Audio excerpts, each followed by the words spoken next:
baik yang hadir maupun yang sudah pulang ya. Mudah-mudahan pagi hari ini kita kumpul di Masjid Ar-Rahmah, nanti kita kumpul di surga semua. Bapak Ibu sekalian yang dirahmati Allah, saya dirinya di sini dekat bapak-bapak, dekat ibu-ibu saya agak ngeri. Saya takutnya kalau dekat ibu-ibu melihat saya nggak bisa tidur. Grogi benar, atau saya takutnya nggak bisa tidur. Ibu-ibu yang di luar kelihatan, kedengeran, tapi di luar nggak ada slide ya, saya nggak ada ya. Oke, jadi saya emang sebenarnya bukan tukang ceramah, tapi dipaksa, ya udahlah. Namanya diundang tamu ya, saya kan tamu di sini sama kayak bapak nih. Kalau kata guru saya dulu, al-dhaif kal mayyit, tamu tuh kayak mayit. Jadi kalau kita bertamu diundang, pasang diri kita kayak mayit. Kan kalau mayit gitu pak, ya dimandiin, diem, dikafanin, disolatin, dikuburin, diem. Coba kalau dimandi dia goyang-goyang, udah kabur. Ya. Pokoknya begitu. Saya juga pasang diri saya kayak mayit deh. Suruh datang, ya datang. Suruh duduk depan, ya duduk depan. Suruh ngomong sekarang, ya ngomong. Ntar pulang dikasih berkat, ambil. Itu saya mah pokoknya gampang aja. Dikasih amplop, bawa. Nggak dikasih, minta ampun. Misalnya minta ampun sama Allah, ya Allah dosa saya apa sih gitu. Canda Pak ya. Bapak Ibu sekalian yang dirahmati Allah, ini saya diminta temanya dari panitia. Saya sesuaikan sedikit. Saya karena bukan tukang ceramah kayak di TV atau di mana, biasa ngajar di pesantren sama di kampus ya. Di sini kalau ada Ustadz Ugi rutin ya ngajar di sini ya. Ustadz Ugi Soeharto tuh, Profesor Ugi Soeharto, beliau guru saya. Beliau karena berhalangan, jadi minta saya menggantikan beliau di sini. Ya. Kalau saya ngaji dengan beliau tiap malam Jumat. Ya. Nah, kita akan bicara tentang Maulid Nabi. Tema besar yang saya sampaikan Maulid Nabi Muhammad, lahirnya budaya ilmu dan peradaban. Ya. Seperti apa? Oke, kita lihat slide berikutnya boleh di. Kalian tak kelihatan di depan, gak apa-apa, nanti di share ya, boleh. Nah ini simple dulu ya. Pertama kita mulai dari tempat lahir Nabi Muhammad. Kalau yang di sini kelihatan, ini kalau dulu gambaran ilustrasinya Nabi Muhammad lahir tuh di daerah Mekah yang tandus. Ya, tandus. Kalau di Quran Allah gambarkan tuh Mekah fi wadin ghairi zar'in. Ketika Nabi Ibrahim ya taruh Ismail dan Hajar istrinya itu di Mekah, itu disebut fi wadin ghairi zar'in, di satu lembah yang gak ada tanaman. Ya, jangankan Indomaret, ya, jangankan Alfamart, ya gak ada. Tanaman aja gak ada, tapi hidup. Ya, dulu begini, zaman Nabi Muhammad juga gitu Mas. Kalau sekarang sih di Mekah enak apa enggak? Enak. Yang belum pernah ke Mekah, saya doain pada ke Mekah. Amin. Yang belum haji, mudah-mudahan haji. Amin. Yang belum umroh juga umroh. Amin. Saya ini jujur aja, kadang-kadang suka malu. Tadi saya disebut berapa kali haji, saya belum haji. Ya, saya kasih tahu aja. Kadang-kadang ada yang sama saya KH, kiai haji. Saya bilang janganlah, berat. Saya belum jadi kiai, belum juga haji. Jadi KH apa Ustaz? Kepengen haji. Ya, gitu aja deh. Mudah-mudahan pada berangkat semua ya. Nah, jadi kalau sekarang sih di Mekah enak. Ya, Bapak Ibu kalau udah pernah ke Mekah enak. Ya. Gua udah suasananya beda daripada dulu. Nah, kemudian kalau kita ke Mekah, itu ada satu bangunan yang sekarang jadi perpustakaan. Kalau Bapak Ibu yang udah pernah umroh atau haji, habis sa'i, ya kan tawaf, naik ke atas sa'i. Habis sa'i keluar tuh ke tempat tahalul. Turun ke bawah, di sebelah kiri tuh karena ada toilet, atasan dikit ada gedung ini nih. Gedung perpustakaan. Nah, ini adalah tempat kelahiran Nabi dulu. Ya, kalau kita kata para ulama, disinilah Nabi dilahirkan, tempatnya di situ. Ya, cuma sekarang supaya tidak hancur bekas sejarahnya, jejaknya dibuat bangunannya menjadi perpustakaan. Jadi kalau Bapak Ibu lagi umroh haji tuh coba begitu keluar sa'i, sempetin tuh mampir ke sini sebentar, pengen tahu gimana sih bekas tempat kelahiran Nabi Muhammad Shallallahu Alaihi Wasallam. Oke, itu ya. Lanjut, Ustaz. Nah, selain di tempat yang tandus, Nabi Muhammad lahir di Mekah yang waktu itu banyak masalah moral. Ini sebenarnya bukan terjadi di masyarakat Arab aja nih, di semuanya. Kalau kita baca buku-buku sejarah, Bapak Ibu sekalian, di Yunani, Romawi, Cina, Persia, India, semuanya mengalami masalah moral. Semuanya. Di Yunani dikenal dengan mitologi Yunani, mitos, banyak tuh di Yunani itu. Di Romawi ada gladiator, orang berantem sama orang diadu sampai mati, nggak ada wasitnya. Kalau sekarang tinju ada wasitnya, kalau dulu nggak ada. Udah bosan orang sama orang, ganti orang lawan singa sampai mati, pokoknya yang mati kalah. Udah sampai begitu, dulu di Romawi kayak begitu. Di Persia ada kelompok aliran namanya Mazdakiyah. Ajarannya macam-macam aneh, sampai ada yang membolehkan hubungan sedarah. Bapak boleh kawin sama anak perempuannya tuh. Di Persia dulu begitu. Banyak lagi. Nah, termasuk di Jazirah Arab, tempat Nabi Muhammad dilahirkan, ada beberapa masalah. Meskipun nggak semuanya, tapi ada beberapa. Contoh beberapa masalahnya apa di sini? Satu, judi. Meskipun dulu belum ada judi online. Ya, kalau sekarang kan banyak ya. Hati-hati nih judi online. Ya, dulu judi, di masyarakat Arab ada juga yang hobi judi. Kemudian khamar. Apa khamar? Minum arak, cekek botol. Ya, orang-orang Arab tuh. Dan itu udah mendarah daging ketika di masyarakat Arab. Makanya dalam mengubah tradisi yang udah mendarah daging itu nggak langsung. Ada proses bertahap. Haramnya arak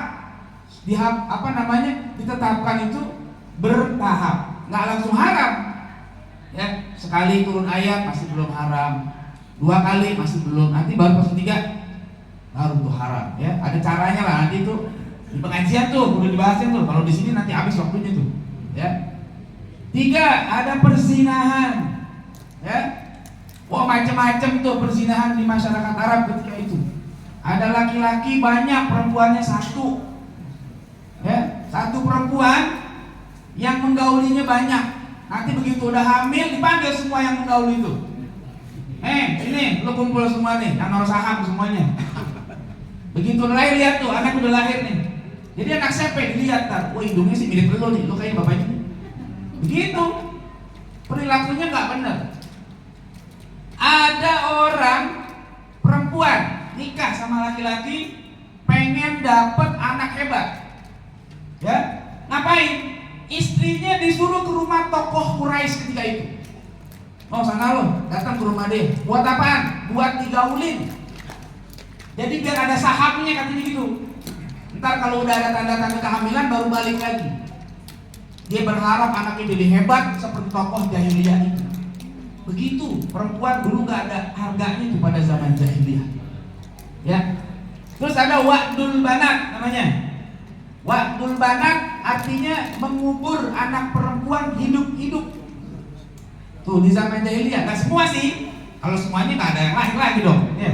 Sebagian suku kabilah begitu. Di Quran Allah ceritakan tuh, wa idza busyira ahaduhum bil untha dhalla wajhuhu muswadda wa huwa kadhib. Kalau dikasih tahu anaknya lahir perempuan, langsung tuh bapak mukanya merah, nahan marah. Pagi lahir, malam udah nggak ada. Dikubur hidup-hidup. Kejam apa enggak? Kejam apa enggak? Kejam. Tapi perempuan doang. Bayi perempuan doang, bayi laki enggak. Kalau di zaman Nabi Musa yang dibunuh bayi laki apa perempuan? Bayi laki-laki. Karena Firaun mimpi takut kerajaannya dihabisi oleh seorang laki-laki, makanya anak laki dibunuh, lahir laki bunuh. Zaman Firaun. Sekarang jahiliyah modern, yang dibunuh laki apa perempuan? Dua-duanya. Laki perempuan, belum lahir udah dibunuh. Zaman sekarang banyak orang-orang pada aborsi, belum nongol, itu anak belum melihat bumi, belum melihat dunia, dibunuh. Hati-hati Bapak Ibu, yang punya anak perempuan jagain baik-baik, ya. Sayang sama anak, jaga kagak, saya punya pengajian khusus dokter. Semalam saya ngajar dokter, ada berapa, lumayan lah, ada 10 lebih deh tuh dokter-dokter ngaji tiap malam Sabtu. Banyak beberapa dokter kandungan ikut ngaji sama saya. Cerita pengalaman, dokter kandungan bilang apa? Itu tiap bulan suka ada nih pasien yang datang minta digugurin kandungannya. Anak perempuan umur 16 tahun minta diaborsi. Diantri nama emaknya, dok tolong dok anak saya hamil, masih SMA kelas 1, minta diaborsi. Ngeri gak tuh? Ngeri, masih SMA. Ditanya, nah siapa yang hamilin kamu? Pacar saya bu dokter. Umur berapa? 14 tahun.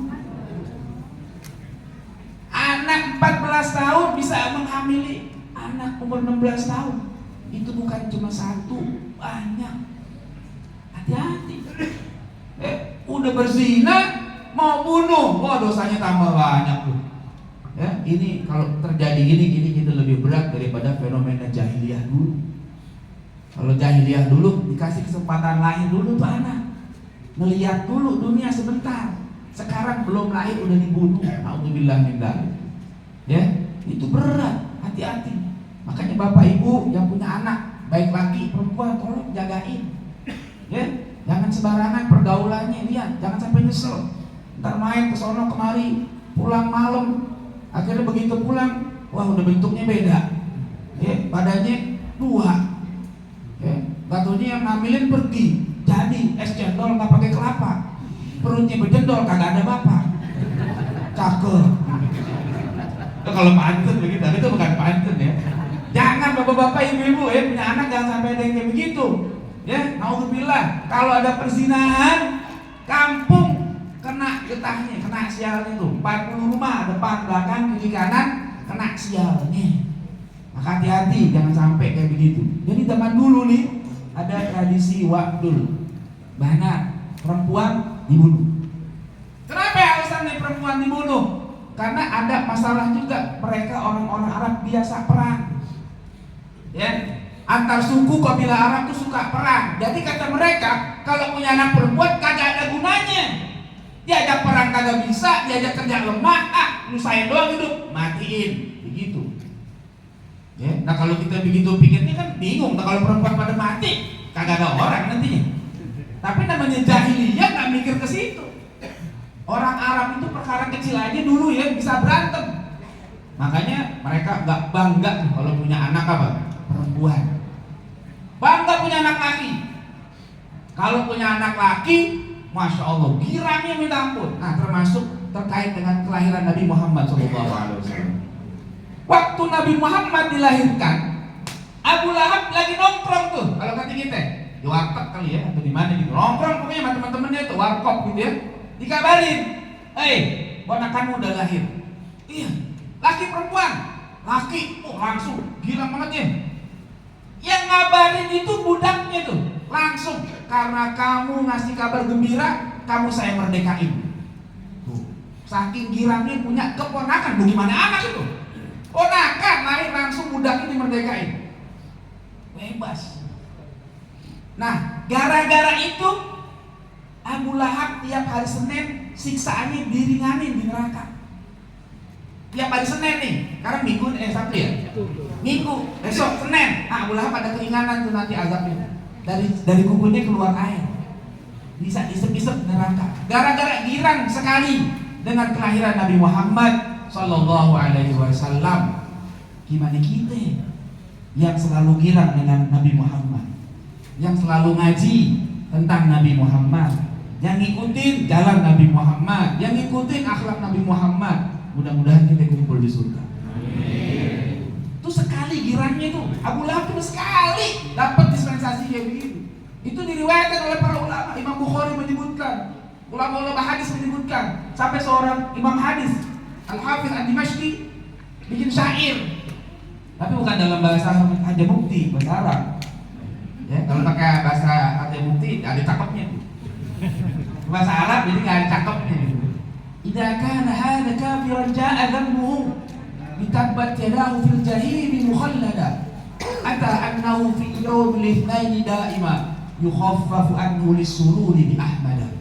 Fama dhannu bil 'abdil ladzi kana umruhu bi Ahmad masruran wa mata wahida. Kalau bahasa Argentina cakep. Kata Imam Al-Hafidz At-Tirmidzi apa? Idza kana hadza kafiran ja'a damuhu. Kalau orang kafir yang udah dicela langsung sama Allah, Abu Lahab, apa celahannya? Turun surat Tabbat yada Abi Lahab wa tab. Itu ayat turun sebelum Abu Lahab meninggal. Orangnya belum meninggal, SK nerakanya udah turun. Ngeri itu. Ya kan? Belum meninggal langsung Tabbat yada. Wa mra'atu dua tuh. Istri juga. Wa mra'atu hammalatal hatab. Istrinya juga tuh. Ya, hammalatal hatab, pembawa kayu bakar. Maksudnya bukan bawa kayu bakar, provokator. Kalau kata sekarang, kesono bakar orang supaya benci Nabi Muhammad, kesini ngompor-ngomporin orang biar benci sama Nabi Muhammad. Jadi dua-duanya sebelum meninggal udah divonis neraka. Sehidup semati seneraka. Mau? Jangan. Tuh, ngeri. Bitabat yadahu fil jahimi mukhallada. Datang ayat tabat yada Abi Lahab wa tab yang menjelaskan dia selama-lamanya di neraka. Ata annahu fi yaumil itsnaini daima. Ada hadis ya yang apa? Menjelaskan tiap hari Senin yukhaffafu anhu lisururi ahmada. Diringanin azabnya gara-gara apa? Girang dengan kelahiran Nabi Muhammad sallallahu alaihi wasallam. Fa dhannu bil 'abdil ladzi kana umruhu. Apalagi orang-orang yang sepanjang hidupnya di Ahmada masruran wa mata wahida.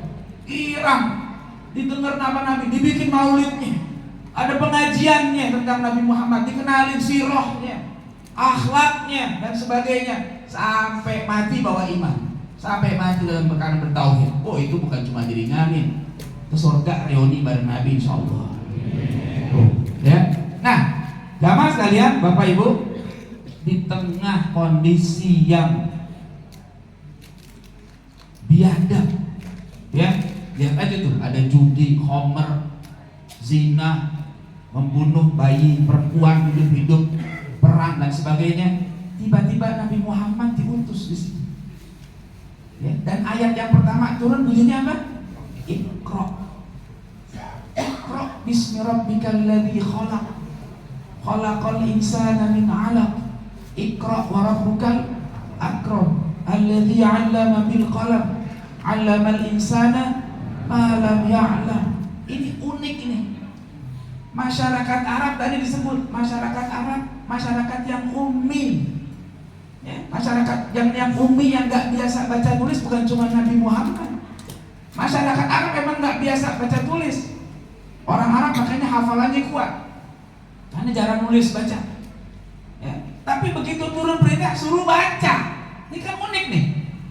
Kok suruh baca? Masyarakat yang nggak doyan baca disuruh baca.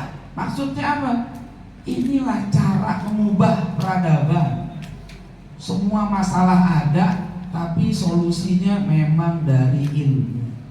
Kalau kita pengen mengubah keadaan kita, kudu pakai ilmu. Kalau nggak ada ilmunya nggak bisa berubah.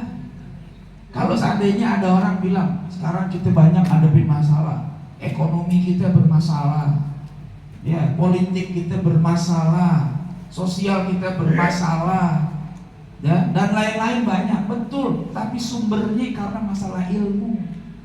Kalau ilmunya rusak, itu efeknya ke semuanya tuh. Tapi kalau ilmunya diperbaiki, nanti lama-lama bisa memperbaiki yang lain. Nanti ekonominya jadi baik. Kenapa? Karena orang-orang belajar ilmunya benar, jadi ekonom yang baik. Ya, ilmunya benar, nanti lahir politisi yang baik. Ya, dan seterusnya semuanya, sehingga nanti bisa. Jadi Nabi luar biasa. Ya, mengubah masyarakat yang tadinya biadab menjadi beradab. Yang tadinya masyarakatnya jahiliyah menjadi masyarakat ilmiah. Itu hebatnya Nabi itu. Jadi datang itu bukan sekedar apa? Bukan sekedar lahir begitu saja. Makanya kita contoh. Ini saya senang tadi ngedenger nih. Masjid Ar-Rahmah, masjid pendidikan. Begitu. Itu contoh Nabi memang. Ya, kalau pengen bangkit, masjid itu yang penting bukan bangunannya, Maksudnya bukan bangunan yang nggak penting, yang utama itu programnya tadi. Ya, biar kagak bangunannya mewah, bangunannya megah, cakep, tapi kalau nggak ada program yang cakep, itu mesti jadi tempat wisata. Betul? Betul. Bukan jadi tempat pendidikan.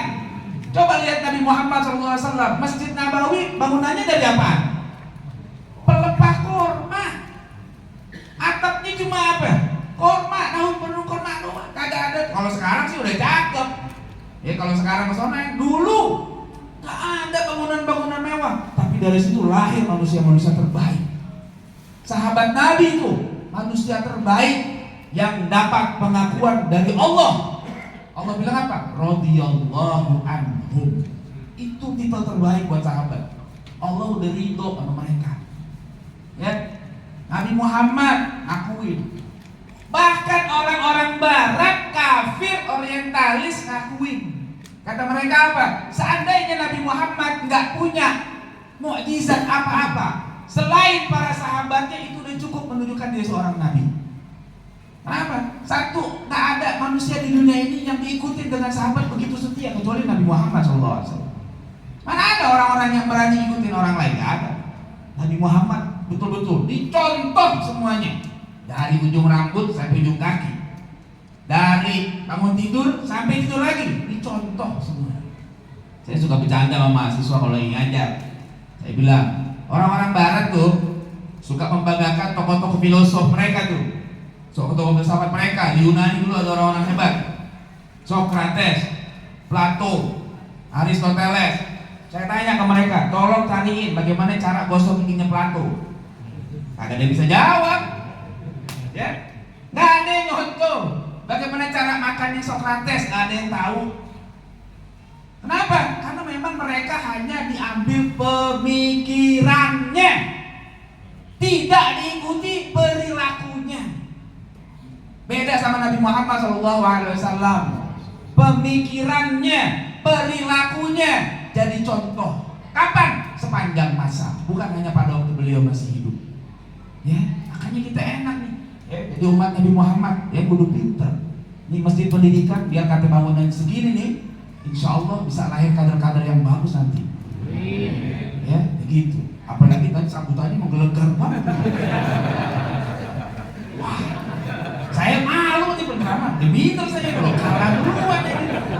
Masya Allah, besar ini. Luar biasa Bapak. Mudah-mudahan panjang umur Pak. Maka saya teman kata niatnya Mas Allah. Luar biasa. Oke, lanjut ya. Kita lanjutin. Slide A. Oke, ini jadi singkat. Jadi kalau udah masa Nabi itu perbincangannya nggak jauh-jauh begitu. Adab, ilmu, dan akhirnya peradaban. Ya, itu aja. Makanya dalam waktu singkat 23 tahun kurang lebih Nabi bisa membawa Islam menjadi agama sekaligus peradaban. Sebagai din sekaligus tamadun. Itu nggak ada dalam sejarah yang kayak begitu, hanya Nabi Muhammad yang mampu kayak begitu. Oke, kita lanjutin. Slide berikutnya. Nah, saya kasih contoh bagaimana cara Nabi mengubah orang-orang Arab yang jahiliyah. Contoh, dulu waktu masa jahiliyah, orang-orang jahiliyah mengukur kemuliaan seseorang berdasarkan perkara-perkara materi. Contoh, karena faktor harta. Pokoknya kalau orang kaya dia mulia. Dulu tuh zaman jahiliyah, orang yang punya jabatan, orang mulia. Orang yang punya fisik cakep, dia orang mulia. Orang yang punya kekuatan, dia mulia. Atau keturunannya bangsa Quraisy, ya, bangsa kalau kata kita darah biru. Ya, kebanyakan makan spiritus kali itu. Dianggapnya mulia tuh orang-orang dulu begitu. Makanya orang-orang kayak Abu Lahab, Abu Jahal disebut rajulun karim. Orang yang mulia. Kenapa? Dia punya duit. Dia punya jabatan, keturunannya keturunan bangsawan, orang mulia. Itu versi jahiliyah. Begitu Nabi Muhammad diutus, diubah mindset itu. Turun ayat, inna akramakum indallahi atqakum.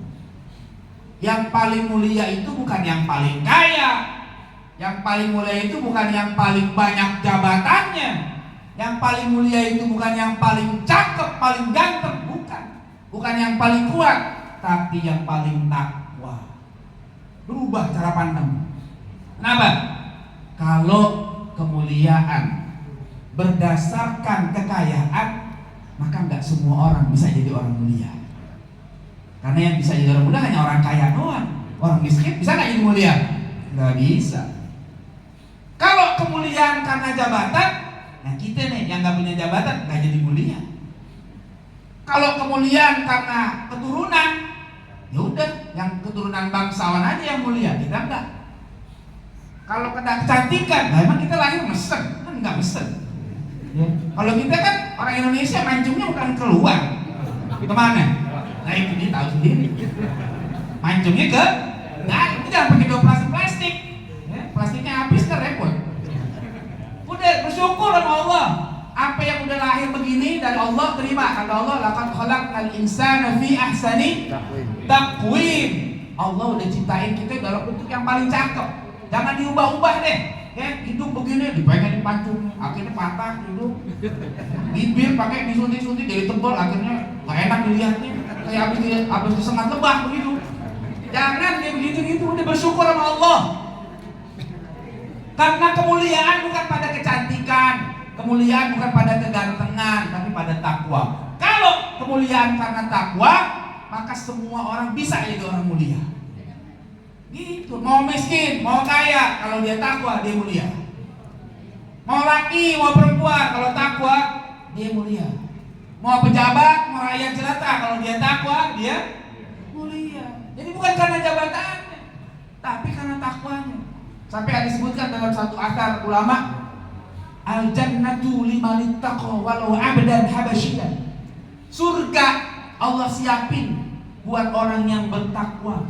Meskipun dia budak dari kalangan suku Habasyah, kayak Bilal. Bilal itu dulunya budak, hitam. Fisiknya gak enak dilihat, kulitnya hitam.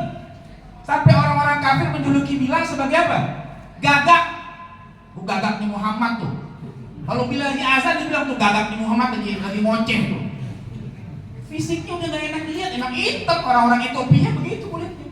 Tapi kata ulama, walau abdan habasyian, masuk surga nih. Belum meninggal, bakyaknya kedengeran ke surga waktu Nabi Mi'raj. Tuh, Nabi lagi Mi'raj, ya, kedengar suara tak-tok tak-tok. Nabi tanya, ini suara siapa nih? Tahu nggak? Itu suara Bilal. Ya, sampai sekarang namanya ada di masjid-masjid. Kalau terawih, yang dicari siapa? Bilal. Bukan Abu Bakarnya, ya nggak? Bukan Umarnya, benar nggak? Ingat kan siapa nih imamnya? Ada Bilalnya? Bilal. Kagak pernah kemana Abu Bakar ya kagak. Bukan masalah ini, masing-masing Allah kasih keistimewaan. Sayyidina Abu Bakar ada keistimewaan, Sayyidina Umar ada keistimewaan, Sayyidina Utsman ada. Ternyata Bilal yang hitam secara kulit, bakyaknya kedengeran sampai ke surga. Nabi lagi Mi'raj dengar, masya Allah. Makanya ketika Nabi pulang Mi'raj, Nabi yang dicari Bilal, bukan yang lain. Mana Bilal? Ada apa ya Rasul? Ente punya amalan apa sih? Nanya Nabi. Ente punya amalan apa? Hebat banget, suara ente bakyaknya ke surga. Kata Bilal, saya nggak punya amalan apa-apa ya Rasul. Coba pikirin, saya nggak punya amalan apa-apa. Cuma saya biasa kalau wudu batal, wudu lagi. Begitu Bilal, jadi selalu dawamul wudu. Ya, Bilal nggak pernah tuh batal diem nggak. Batal wudu, sholat 2 rakaat gitu. Ya, kalau diamalin nih sama jamaah Syaroma, sendal jepitnya kedengeran. Sampai ke langit itu 7, malaikat bingung nih suara sendal jepit sampai satu merah satu hijau lagi. Ya, tapi amalin tuh ya, wudu dijaga begitu ya. Tuh, Bilal. Meskipun secara fisiknya hitam, jelek, orang nggak suka, tapi dia takwa, surga buat dia. Terus apa lagi? Wanaru liman asa walau sayyidan quraisyan. Neraka buat orang yang maksiat, apalagi kafir. Meskipun dia sayyid, tokoh dari bangsa Quraisy. Tapi Abu Lahab tadi itu contohnya tuh. Abu Jahal, dia tokoh-tokoh Quraisy tapi masuk neraka. Kenapa? Karena dia kafir. Karena dia ingkar kepada Allah Subhanahu wa taala. Ya, makanya ketika Nabi turunkan ayat, Allah turunkan, Nabi sampaikan tuh, kemuliaan berdasarkan takwa. Bapak Ibu sekalian, Nabi udah ngajarin. Jadi sekarang standar Bapak Ibu kalau pengen memuliakan orang dari apanya? Takwanya. Bukan dari kekayaannya, bukan dari jabatannya, bukan dari cakepnya, bukan dari garis keturunannya, tapi takwanya. Kalau dia orang kaya, takwa, kita hormati. Ya kita muliakan. Kenapa? Karena takwa. Kalau dia punya jabatan, baik orang yang mulia, kita muliakan karena takwanya. Bukan karena kekayaannya, bukan karena jabatannya. Tapi kalau jadi duit orang kaya banyak, kagak mulia, kagak ada takwa, gak mulia. Ya, ada orang duitnya banyak, flexing sono sini, nggak enak dilihatnya. Ya, akhirnya dijarah. Gara-gara apa flexing mulu sih. Ya, bukan pakai takwa, pamer sono begini begitu, nah harganya kesusahan. Jangan, kita punya harta bukan buat dipamer-pamerin. Punya rumah 10, iya, yang pakai cuma 1. Yang 9 tukang villa yang enak. Yang pada punya villa tuh di puncak tuh, yang enak tukang villa aja bisa berenang tiap hari. Ya kan? Yang punya ini nggak berenang tuh. Nengokin seminggu sekali juga belum tentu. Ya, jangan begitu. Jadi kita nih kalau pengen memuliakan orang, lihat ke takwa. Itu kalau pakai cara pandang Nabi. Tapi kalau cara pandang jahiliyah masih dipakai. Udah orang kaya dihormatin banget, sujud-sujud. Padahal tuh orang kaya kagak sholat, maksiatnya rajin. Kenapa? Duit. Ya. Tadinya berani ngomong, begitu dikasih, "Bang, ini haram." Kasih duit, halal. Duit. Ya. Begitu ditempel lagi, halal. Berubah. Ditempelin lagi, harum. Jangan, jadi bukan karena duit. Ya, ada pejabat atau kalau dia takwa kita muliakan. Kalau dia korup jangan dimuliakan, jangan dipilih lagi. Betul? Nah, begitu. Terus belum jadi calon. Sama-sama gitu ya. Jadi biar ada temannya Pak. Mama semangat, saya juga semangat Pak. Jadi kita memuliakan orang berdasarkan apa? Takwa. Bukan masalah cakep, bukan masalah badannya gendut, kurus, enggak. Takwa. Kalau dia takwa dia mulia. Tuh pakai cara pandang Nabi begitu. Jadi besok-besok kalau bikin acara yang tempatnya VIP, VVIP itu, yang suhunya berjamaah terus, itu VIP itu. Ya, yang jarang ke masjid, antri. Tuh kudunya begitu. Setuju nggak? Begitu kudunya. Kan takwa. Ini kagak. Yang jarang sholat, yang sholatnya rajin nanti, begitu rapi ganti, tinggal air putih menasi. Ya, tega banget. Ya, jangan begitu. Ganti VIP. Siapa nih yang sholat subuhnya rajin berjamaah? Ini orang soleh. Insya Allah tuh subuh orang lagi enak tidur dibangun. Kalau bukan karena kesolehan ketakwaannya nggak bakal bangun tuh. Hujan apalagi, enakan ngapain? Kau tahu tuh ahlinya sih.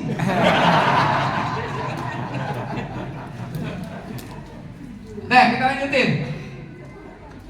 Nah, terus cara pandang Nabi lain lagi nih.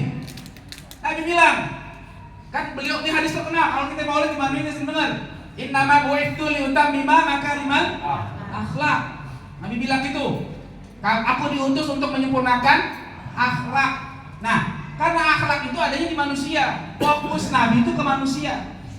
Jadi Nabi itu bikin peradaban, membangun peradaban Islam, bukan bangunan fisiknya yang dibangun.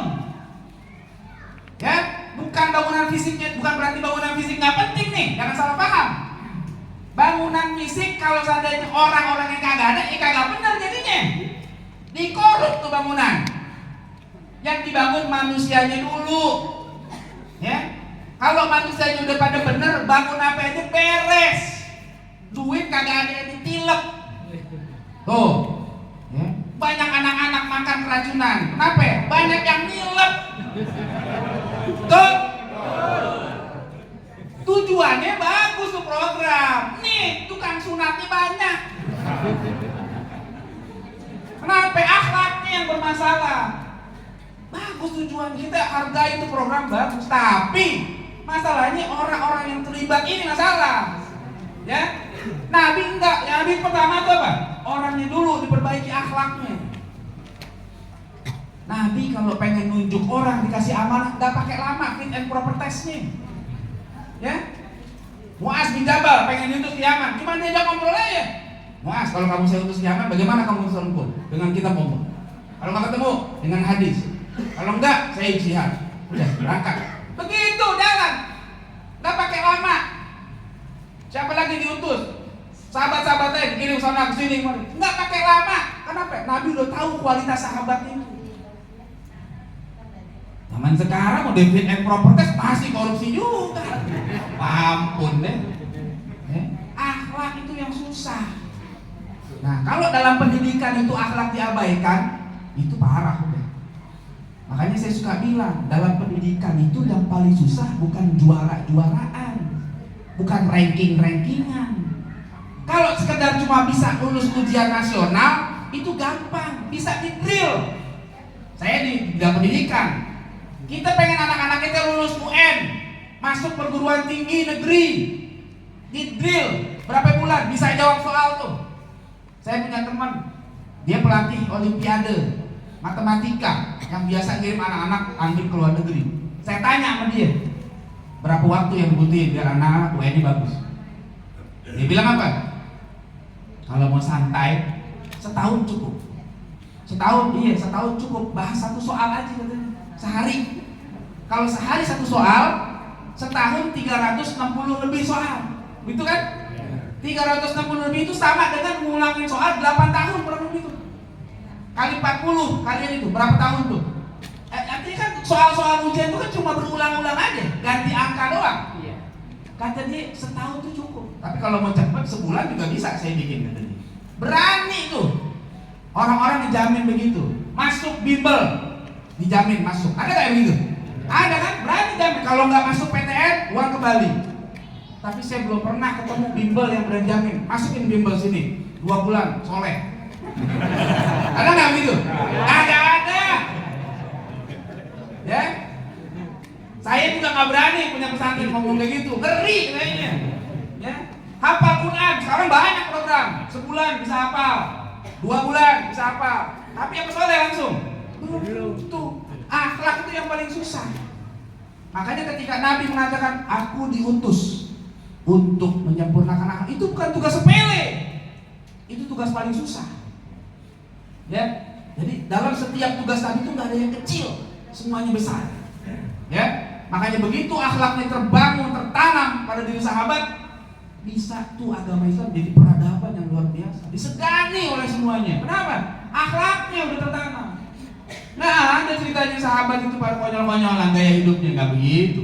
Ya, itu yang kedua. Jadi yang terbaik adalah akhlak itu yang harus dijaga. Ini kalau kita pengen bangun peradaban kita. Kita lanjutin berikutnya. Berapa menit lagi nih? Hah? Saya habis ngomong saya mau pulang juga kayak tadi. Udah pulang semuanya. Cuma bapaknya yang setia. Saya belum pulang deh Pak ya. Kalau saya pulang juga saya bapak sendiri yang tadi. Anggota dewan pulang, Kori pulang, Bulura pulang. Saya pulang juga enggak. Tapi ada kesibukan, kita doain biar pada lancar urusannya ya. Kalau bapak ini emang udah di sini, diwakaf dirinya di sini. Ya, bukan cuma di sini yang wakaf. Jadi bapaknya diwakafkan diri di sini. Oke, kita lanjutin ya. Nah ini juga cara Nabi, Nabi bagaimana mengubah cara pandang sahabat-sahabat. Kalau kita mendengar orang pintar, orang cerdas, biasanya orang ukurnya pakai apa? Pakai ilmunya, apalannya dan sebagainya. Dia pintar, apalannya cepat, wawasannya banyak, juara ini, juara itu dan sebagainya. Tapi Nabi nggak bilang gitu. Karena Nabi orang cerdas bukan begitu. Itu bagus, tapi bukan hanya itu. Nabi bilang tuh al-kayyis man dana nafsahu wa 'amila lima ba'dal maut. Orang cerdas itu orang yang mampu mengendalikan nafsunya dan beramal sebelum mati datang. Nafsu nih, kita ada nafsu nggak? Ada. Dalam diri kita ini ada nafsu banyak, ada nafsu sabu'iyah, ada nafsu bahimiyah, banyak macam-macam itu. Nafsu kebinatangan ada dalam diri kita. Makanya kita mau makan. Ya, boleh nggak ada nafsu makan? Boleh, tapi jangan kelewatan. Susah ngendaliin nafsu makan, betul nggak? Coba kalau untuk kondangan. Ayo, waktu kondangan gimana kira-kira? Semuanya tuh. Belusukan dari gubuk-gubuk, empek-empek. Apalagi? Sate. Apalagi? Somai. Apalagi? Bakso, lekwan, nasi belakangan. Pinter ngaturnya. Alim banget soal gituan. Ya, begitu udah kelar makan, bungkus juga lagi. Bukan ibu-ibu sini, ibu sono. Kalau sini mah kagak ya, agak beda. Ya, itu kan nafsu. Kita makan nih, boleh nggak makan? Boleh, asal jangan berlebihan. Yang bikin kita banyak kena penyakit kan bukan makannya, tapi apanya?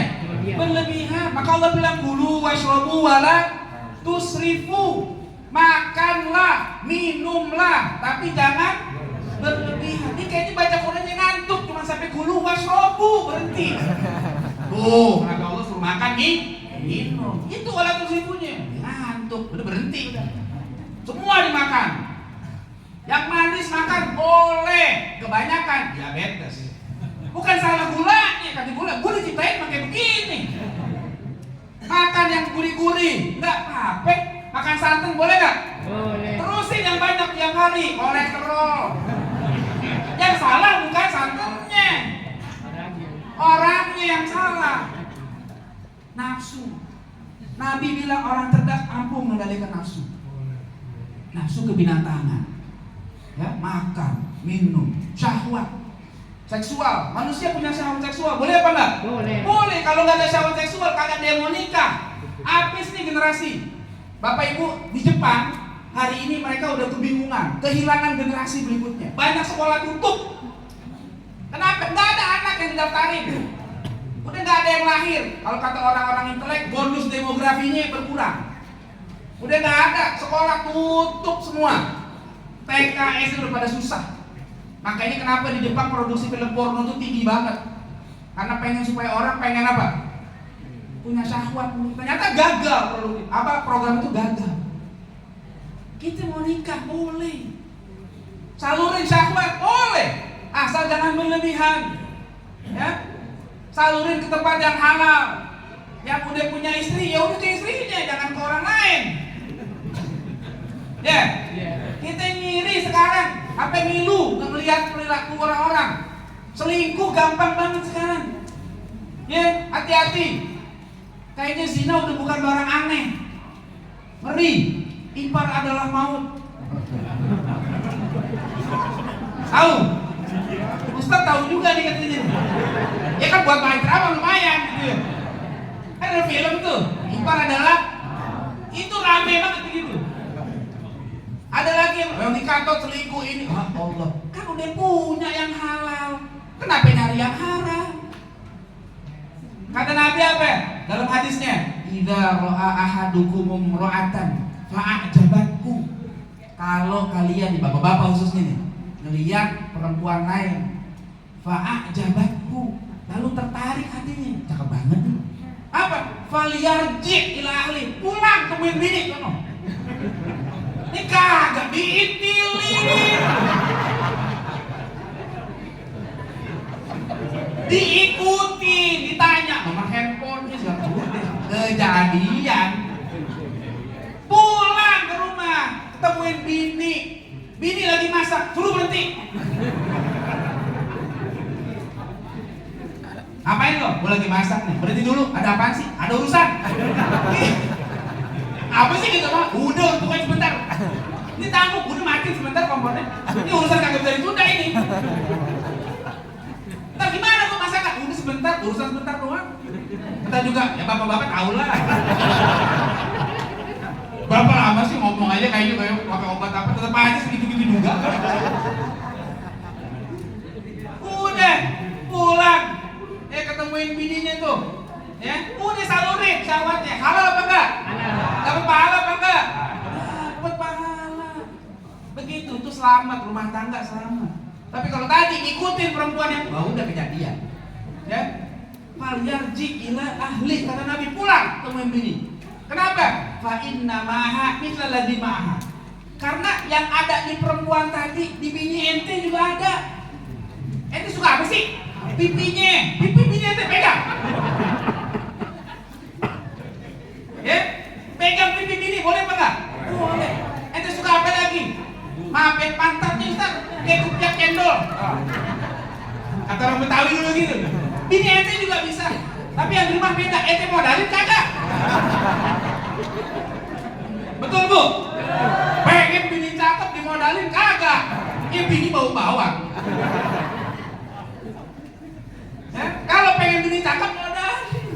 Tuh artis-artis cakep, skincare-nya aja sama duit belanja bini kita banyakan skincare dia. Pantes, cakep, wangi. Begitu pula kok lain. Gila. Modalnya kagak. Jadi bini kita bisa cakep kalau dimodalin. Begitu. Iya. Jadi ibu-ibu tuh, saya bantuin tuh. Jadi bilang kamu, tadi pesan-pesan modalin. Tuh, nafsu dalam diri kita. Kalau kita nggak bisa modalin, bahaya.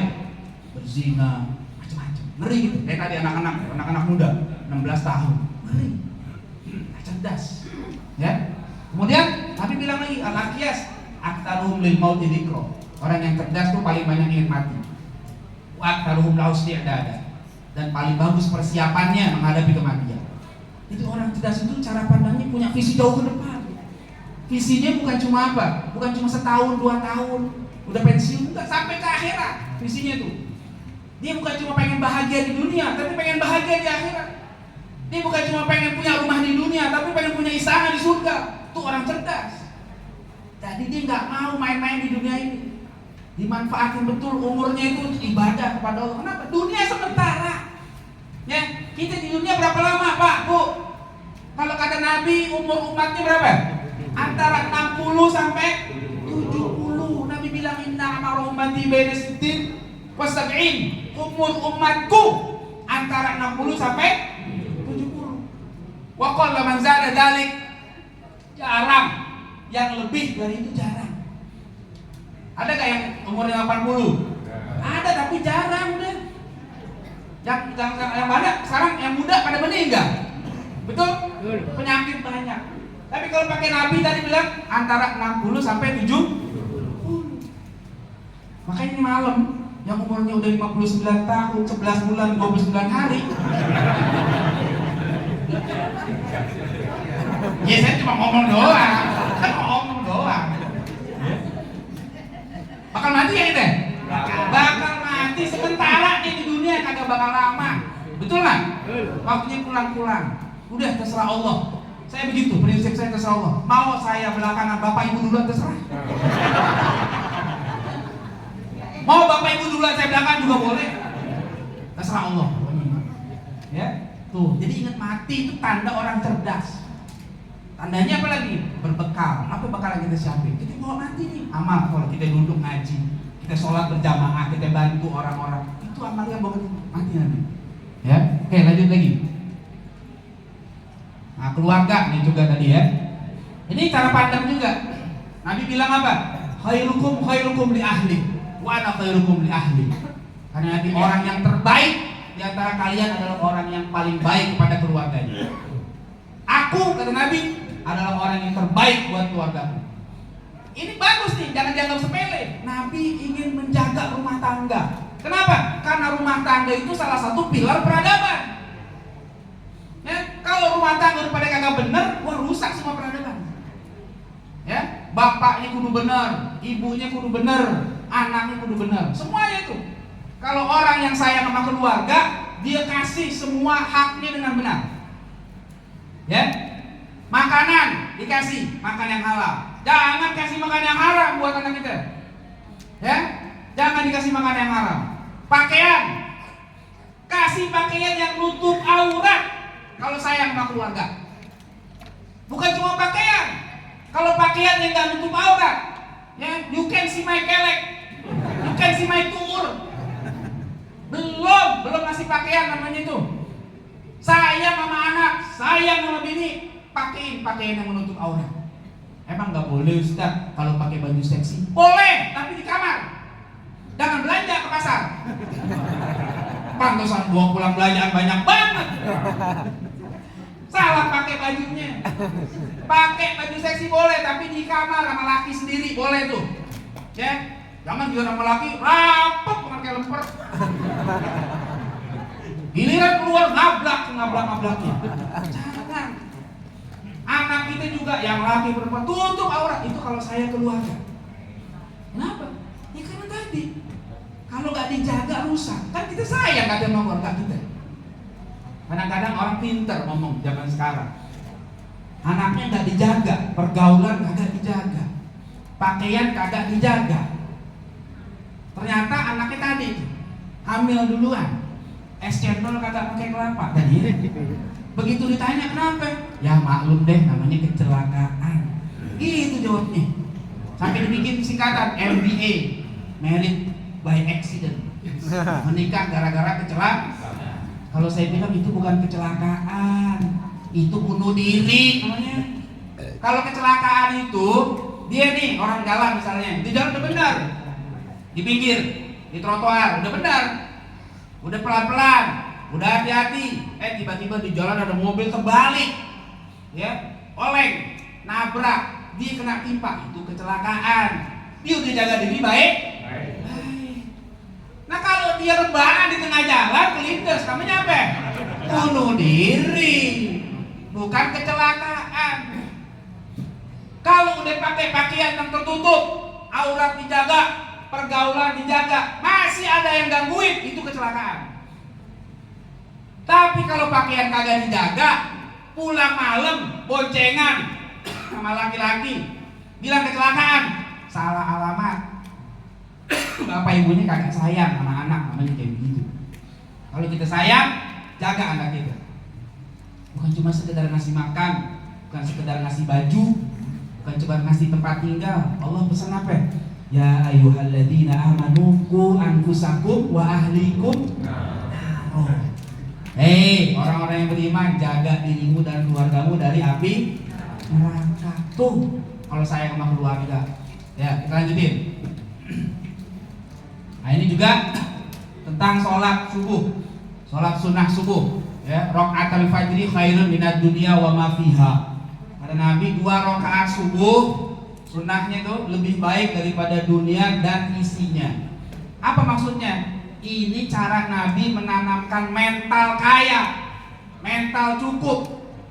Jadi kalau dia udah dapat pandangan kayak ini, dia nggak bakal yang namanya kerja lupa waktu, ambisius, serakah, galak. Dia udah jadi orang kaya. Nabi bilang 2 rakaat lebih baik daripada dunia dan isinya. Mental itu ditanamkan. Udah jadi hidupnya qanaah. Kerja ya kerja, tapi waktunya ibadah ya ibadah. Jadi jangan apa subuh belum berangkat, belum subuh udah berangkat. Zuhur makan siang, asar langsung pulang, maghrib kena macet di jalan, isya ketiduran. Mau masuk surga, mau, teriaknya begitu. Kan kagak bener namanya kayak begitu. Kerja, tapi mental kaya itu harus ditanamkan. Maksudnya apa? Kita nggak jadi berebutan, nggak ambisi sampai lupa waktu, lupa ibadah. Jangan giliran kerja, kenapa kerja? Ya kan dia dapat rezeki, tapi lupa sama yang ngasih rezeki. Itu cara Nabi membangun peradaban. Ya, lanjut. Nah ini peringatan muhasabah buat kita. Jangan sampai ada 3 hal. Nanti kasih peringatan nih, ya. Tidak Allah mati dunia nuzi'atina haibatul Islam. Kalau umatku udah mengagungkan dunia, cinta dunia, itu hilang di bawah Islam. Orang kalau udah cinta dunia biasanya satu paket sama takut mati. Kata Nabi itu ya, hubbud dunya wa karahiyatul maut. Biasanya gitu. Dunia jangan dicintai Bapak Ibu, dunia dimanfaatin. Kalau dicintai repot. Taruhnya di hati kalau dicintai. Kalau dimanfaatin taruhnya di kantong. Begitu tadi ada kotak infak lewat, keluarin gampang. Tapi kalau dicintai dari hati susah ngeluarnya. Ya, jangan dicintai dunia. Punya rumah jangan dicintai, punya mobil jangan dicintai, tapi jadikan dia mazra'atul akhirah. Jadikan dia ladang untuk kita panen di akhirat. Ya, kedua, jangan sampai tarakatul amru bil ma'ruf wan nahyi 'anil munkar. Jangan sampai meninggalkan amar ma'ruf nahi munkar. Jangan sampai bersikap individualisme.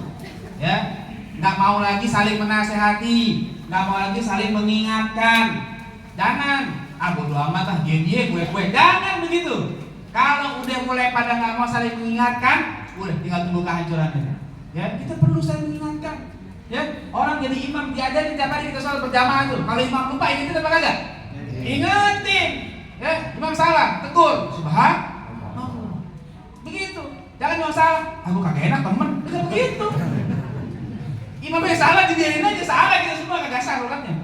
Jadi ketika salah ingetin dengan cara yang baik. Jangan dibiarin. Ada orang yang berbuat baik kita ajak. Yuk, yang belum ngaji kita ajak ngaji. Yuk, belum sholat, ayo ajak sholat. Yang ada maksiat kita suruh tinggalin pelan-pelan, caranya dengan baik. Nah itu aktif kayak begitu ya. Kemudian kita sahabat umat sakotat min ainillah. Kalau kita saling pecah belah, saling caci maki, saling celak, jatuh dari pandangan Allah. Allah nggak kasih pertolongan. Saya pesan Bapak Ibu, ada masalah di masyarakat, jangan sering berantem. Ada perbedaan-perbedaan amalia, jangan berantem. Ya, dia saudara kita, amalnya beda, udah biarin. Ya, jangan gara-gara satu kunut, satu gawak kunut berantem. Lu kunut bid'ah, katanya kagak kunut. Katanya kunut, lu aja kagak apa. Berantem aja.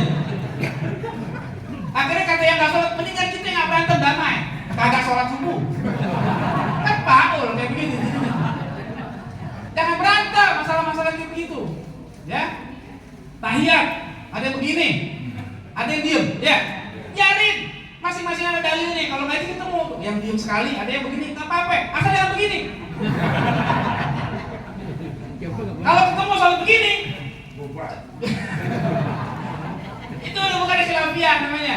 Ya, jadi jangan berantem di masyarakat. Udah dibangun. Kalau kita berantem, kapan mau ngebangun? Ya, kata ulama, kapan bangunan akan bisa tumbuh, bahkan bisa terbangun kalau tangan kanan membangun, tangan kiri merobohkan. Nah bisa. Jangan dijadwal berantemnya. Muharram berantem tahun baru Hijriah. Safar berantem. Ada hari apa gitu? Hari Rabiul Awal berantem Maulid Nabi. Sampai Ramadan masih berantem bacaan doa puasa. Tarawihnya yang 8 20. Ada yang 8, yang bener 8, 20 enggak. Ada yang 20, yang 8 males. Terus aja. Nggak bener.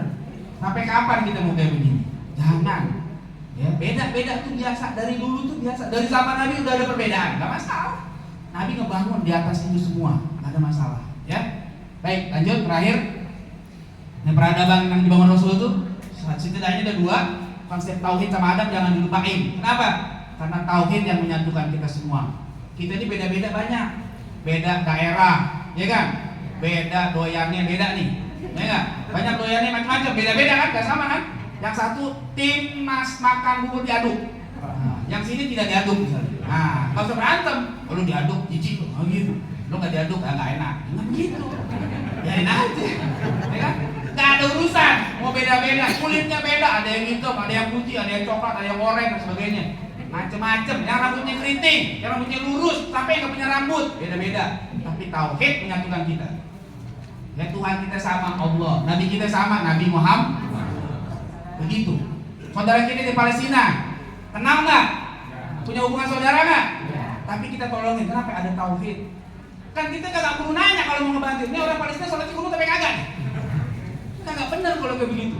Mau bantu Palestina, tak dulu, ini mau lihat tapi kagak. Kan kayak begitu. Jangan.